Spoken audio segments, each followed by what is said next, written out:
program Security Watch Africa. Today it's a wonderful day to be alive, and as always, we bring you that information you need to keep your life safe and secure. This week would not be an exception. Indeed, this week it's a very special edition of the program. I'm sure that by now you know about the general elections that have been held. In fact, the 2019 general elections in Nigeria has been concluded. The Presidential National Assembly election and the governorship and state assemblies election also completed. Winners have emerged, losers are there. People are being asked not to over-celebrate, to resort to violence, because violence do not pay anybody. If you feel aggrieved, if you feel cheated, you have the judiciary, you have the courts to approach to seek redress, and we have seen cases where the courts reinstate people back to office, those who won. So please, that is a better option to take than to resort to violence or encourage violent activities. Yes, welcome to your program today. Before I unveil to you two they call them eggheads, but these ones are more than that. These ones are learned. In law, they will say learned colleagues, but these ones are exceptional, because these two gentlemen I have here with me, they have been in the service, in the police and in the army, and now they're in academic teaching people on how to have a more secure environment not only in their country, but also all over the world, because there are speakers all over the world. But before I introduce them to you, I would like to tell you that one agency of government that played role in the recently held Nigeria election is the Nigerian Army. They played a wonderful role. People have said a lot of things, but from Security Watch perspective, from our assessment, all over monitoring, all over the Federation, without the Nigerian Army, this election would not have been successful. The Nigerian Army brought stability to it all. That many people who do not have evil intentions were able to come out and cast their votes. Those who have evil intentions stayed away, and so really we needed them. In some instances, some people complained that because the army did not visibly took part in the activities of the presidential and national assembly election, that was why some violence were witnessed. So in the governorship and the national assembly election, they came out and everything went peacefully. So sit back as we bring you a report on the Nigerian Army and what the Chief of Army Staff, Lieutenant General Tukur Yusuf Buratai, is doing to revolutionize and change and professionalize the Nigerian Army. The role of the Nigerian Army in the successful conduct of the 2019 general election cannot be overemphasized. As it worked closely with the Nigerian Police Force and other sister agencies to ensure Nigerians exercise their franchise without any fear or intimidation by desperate politicians. The Nigerian Army, however, have been accused of some misconduct during the election, and this, the Chief of Army Staff, Lieutenant General Tukur Yusuf Buratai, has vowed that the Nigerian Army will investigate and punish any officer or soldier found to have committed any form of professional misconduct before, during, or after the elections. In line with this desire, the Chief of Army Staff have set up a special committee to investigate allegations and submit its report not later than 31st of March 2019. This committee, which will be chaired by Major General T.A. Gagariga, has Brigadier General J.M. Ali, Brigadier General G.O. Adeshino, and Brigadier General M.A. Obari. Others are Colonel A.T. Biti Young, Colonel A. Tanko, Colonel W.A. Bakare as members, and Lieutenant Colonel P.A.J. Ebuk to serve as secretary. The committee was inaugurated by the Chief of Administration, Nigerian Army, Major General K.A.Y. Ishiaku, on behalf of the Chief of Army Staff, Lieutenant General Tukur Yusuf Buratai. The Army Chief advised the committee to carry out their duties objectively, fairly, and transparently, in line with its term of reference. We've had a lot of allegations against the Nigerian Army on the issue of abuses, particularly on issues of election and preventing or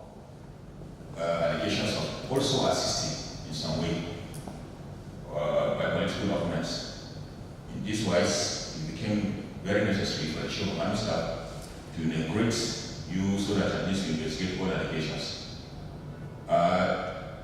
He has a lot of confidence on you, and you are selected from the cream of all the officers that we have, knowing fully well that you are going to deliver and do the best you can for the system. I urge you that you should do your best. You should go down and leave no stone unturned. Ensure that you visit all the states that the allegations are leveled against the personnel of the Nigerian Army, so that we unravel and bring up all solutions that will at least prevent future occurrences in the Nigerian Army.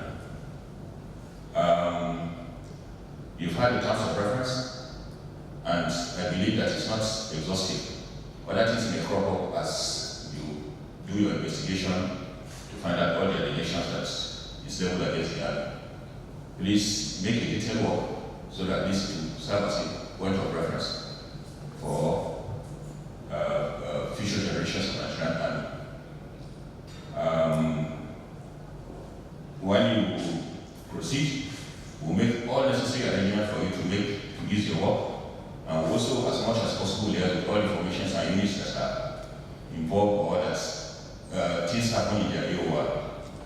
So I wish you well, and on behalf of the Chief of Army Staff, I, Major General K.A.Y. Isiaku, the Chief of Administration, hereby inaugurates the Committee on the Allegation leveled against Nigerian Army personnel during the conduct of general election and invariably the operational self-conduct. I wish you well, and the board is hereby inaugurated. The committee is further mandated to visit all states where issues have been raised about the conduct of the Nigerian Army during and after the elections, and also interact with civil society organizations, sister security agencies, and state governors with claims against the Army. It would be recalled that Lieutenant General Tukusu Buratai has on many occasions warned that Nigerian Army personnel must remain apolitical, respect human rights, and abide by the rule of law in all its official engagements within or outside Nigeria and in or out of conflict situations. Ernest Enuneku, Security Watch Africa, Abuja. Welcome back. You agree with me that the Nigerian Army today is positioned to ensure that Nigerian territorial integrity is protected and the continuous assistance to civil police in ensuring that internal security is one that Nigerians will be proud of. But back to the program here. Today, I am out of the studio. I'm somewhere in the southern part of Africa, precisely the western part of South Africa. I'm talking about the Southern Bay. I'm at the Military Academy of Stellenbosch University. Yes, Stellenbosch University, some of you have heard about that Stellenbosch University through Security Watch Africa. Today we are coming to you from this university because a meeting just held. That report will be giving you the interview with the Dean, Faculty of Military Science, Stellenbosch University, Professor Samuel Sieda. But with me here on my right is Professor Francois Frey. Professor Francois Frey is the coordinator of Security Institute for Leadership and Good Governance in Africa. It's a pleasure to have you here.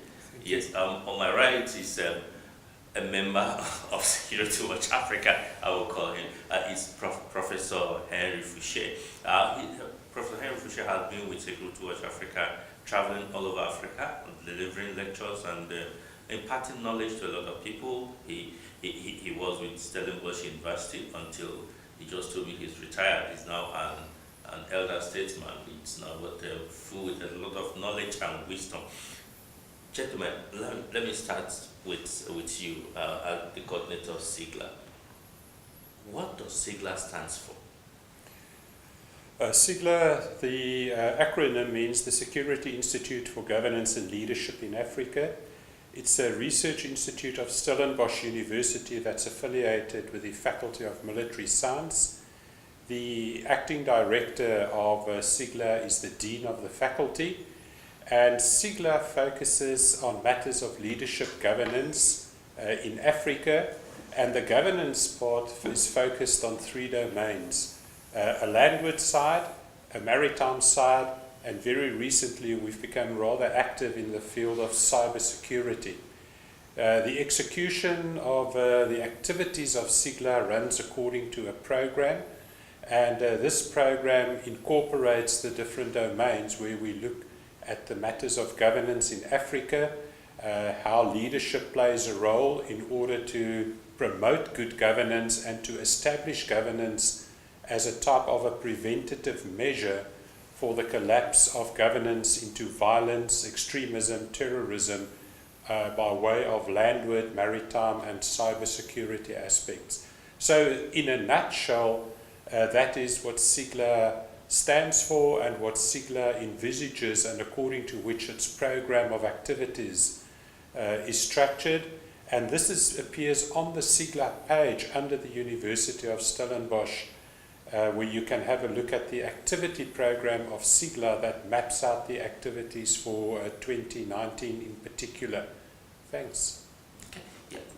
Professor Henry, you are a member of the Board of Trustees of Security Watch Africa, so you've been advising and helping to stabilize some issues. But let's look at the relationship between Security Watch Africa and SIGLA. Why do you think that it's necessary to have this symbiotic arrangement between the West and the South? I think we've got a lot to share. We need to share our experiences. We need to look at our strong and weak points. We need an African solution to our problems.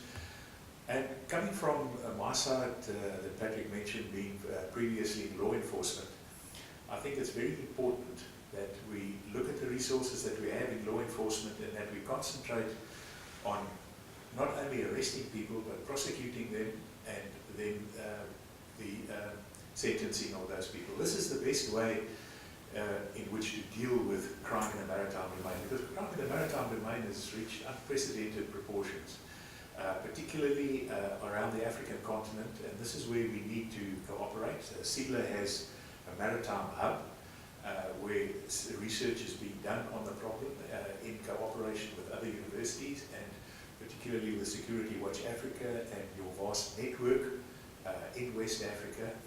And we are very privileged to be able to work through and with your network in looking at the problems that we have in Africa and finding African solutions.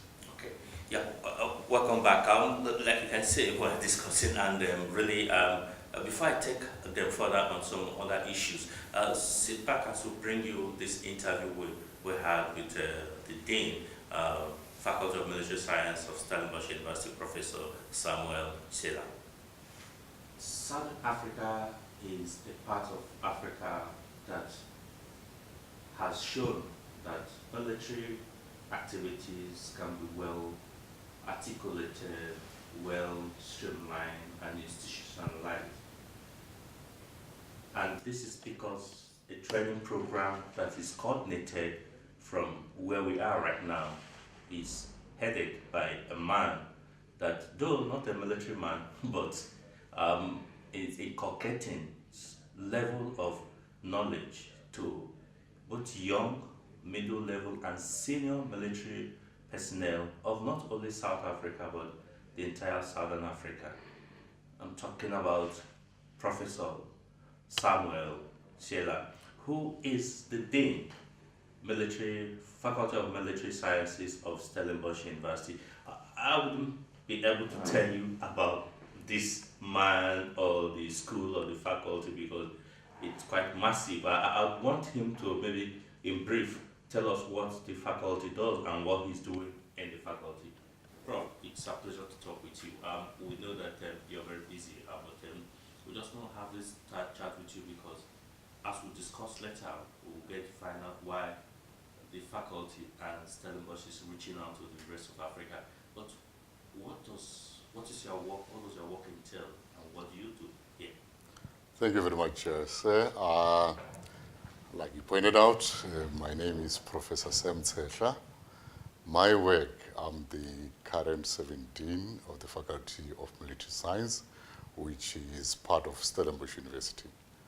My student body is actually students in uniform from the South African National Defence Force.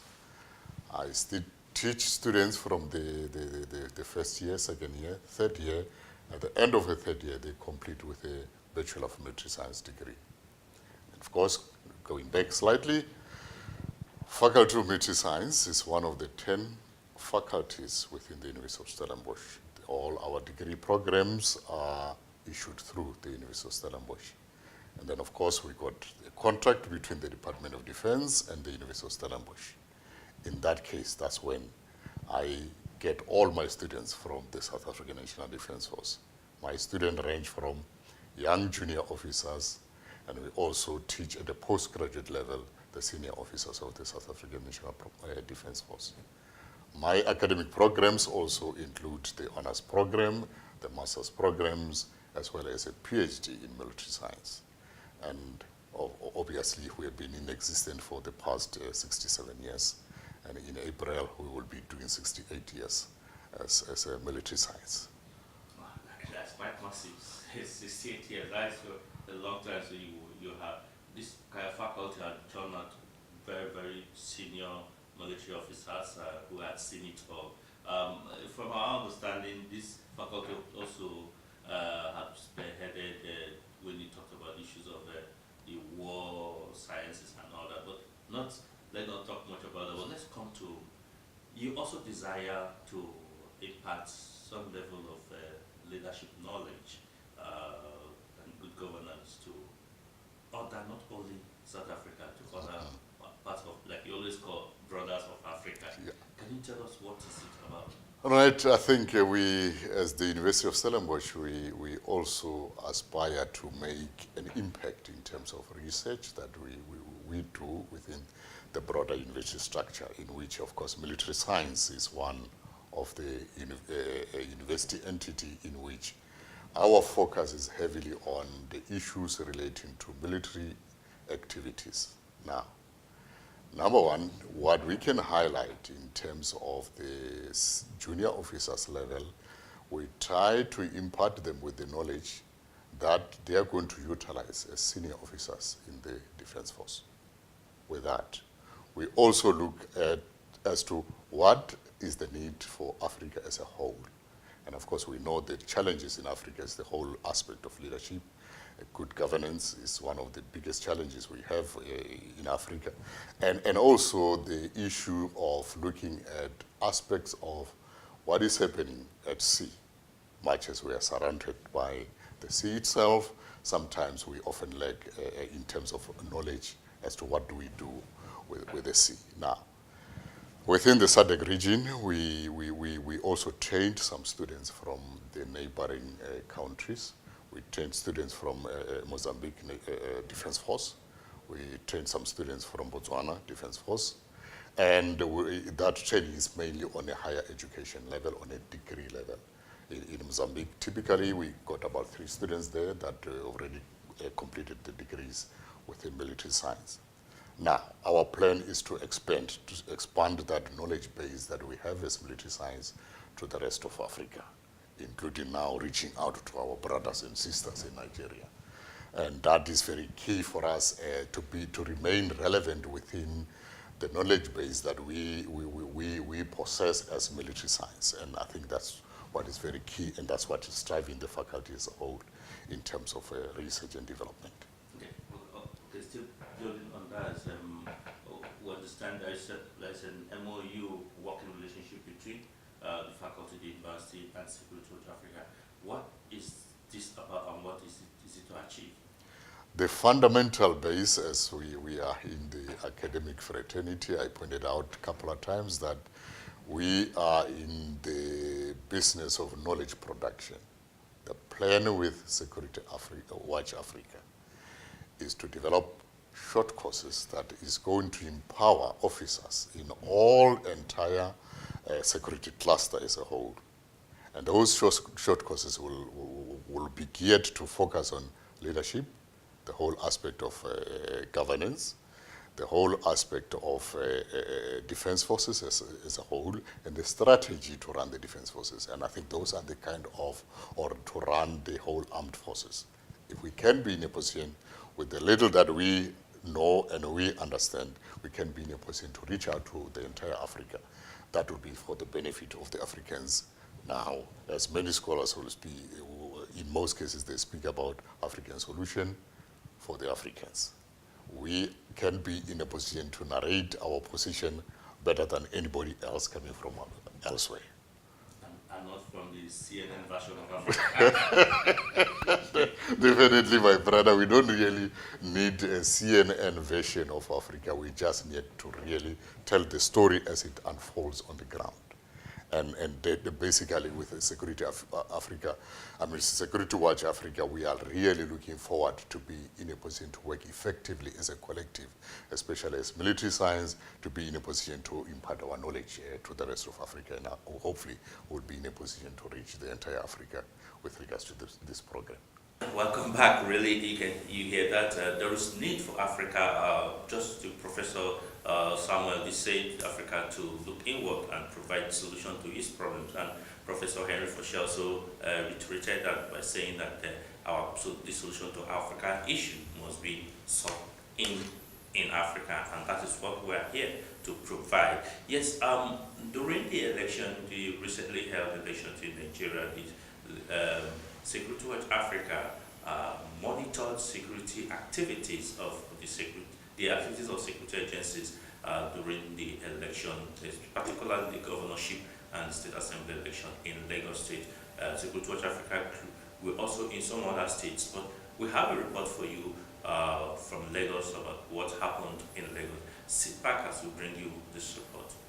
Gubernatorial and state assemblies elections are seen more as grassroots elections compared to presidential and national assembly elections, which is leadership from the center. The March 9, 2019 gubernatorial and state assembly elections is to produce leadership closer to the people. Arriving at the headquarters of Lagos State Police Command Ikeja, a day before the commencement of the elections, we met the remaining batch of officers and men of the Nigerian police force who are on standby, fully ready to respond to any electoral disturbance in the states. The officers and men of the Lagos State Police Command were seen in high spirits, ready to carry out their constitutional responsibilities.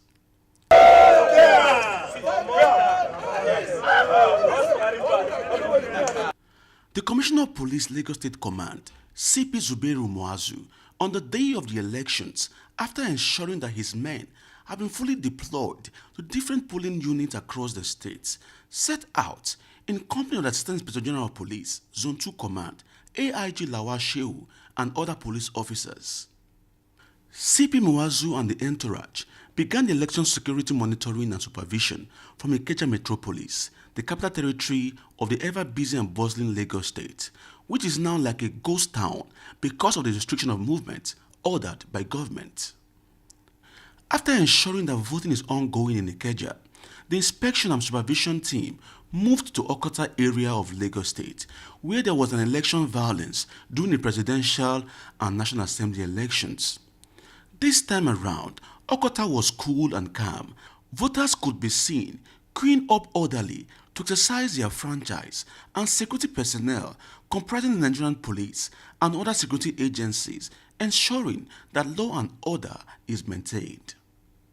The inspection and supervision team toured most of the polling units in Sele, Itire, Sululere, and the densely populated areas like Ajegule and Olodiepapa, ensuring that the police officers and other security agencies carry out their duties as instructed by the Inspector General of Police, IGP Muhammad Adamu.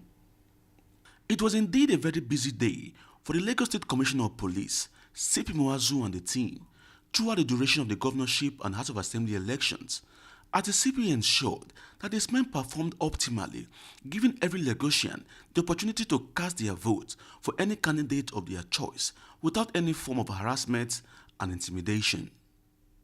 Security is okay, everything is okay, it's under control. We are cool here, no problem, we are okay.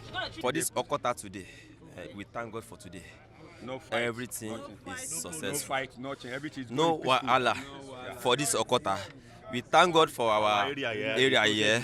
Everything is free. No At one of the collection centers, the Commissioner of Police directed that party members who are not accredited party agents must leave the collection center or be arrested. Yes, sir. they have voted. Campaign has finished. No more campaign. The campaign season. No. They should go for the next 4 years. Every party is supposed to have one party agent. Sit down and watch and represent their party. Okay? So only party agents and electoral officers who are bringing results. No candidates come here. Because if ever candidate of party come here, no party officials will come here. So let them take their fresh and start going to the party. Thank you. You're welcome, sir. If you don't go, they will arrest you. We have put in place all we discussed in Abuja with the IG, the new strategies we want to place. We have implemented them here in Lagos, you can see it. Then we have been talking since the last elections to groups and stakeholders. We have made press statements to encourage the people to come out there and put on security. So what you have seen today is as a result of all these efforts we have done put together. That is why you see this election today in Lagos very peaceful, security presence everywhere. And we hope the coalition and the rest of it all will go well too, because we have put in a lot of structures in place for the coalition too. Unfortunately, we don't have time to continue, but like I said, we'll continue discussion on this issue as time goes on. And like you heard, Professor Frey talk about the programs that are lined up, border management and the ACONS program. We'll get you more of this detail and information to you in subsequent editions of this program, so that you can feel free and participate in the program. So until we come your way again next week, first let me say thank you for joining us on this program. It's our pleasure, sir. Thank you very much, sir. It's a pleasure to having you on this program today. Until we come your way again next week, I say thanks for staying tuned and bye for now.